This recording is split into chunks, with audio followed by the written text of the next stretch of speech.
लोकतंत्र के महापर्व में उस समय सुखर नजारा देखेला मिले जब एक 110 बछर के सियान हा अपन वोट डारे बर पहुंची। सियान महिला के कहना है कि ओहा अपन लइका मन के खुशहाली बर वोट डारे आहे। हमर डिजिटल रिपोर्टर संजय गुप्ता हा ओकर सो गोट बात करी।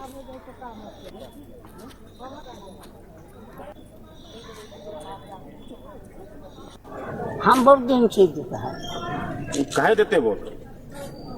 हम कहाँ देता है? भारत माता।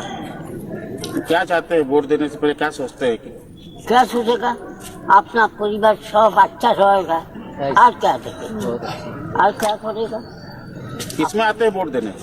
हाँ, किसमें आते हैं वोट देने? वोट दोनों को किसमें आता है? हम तो बाइक में गाड़ी से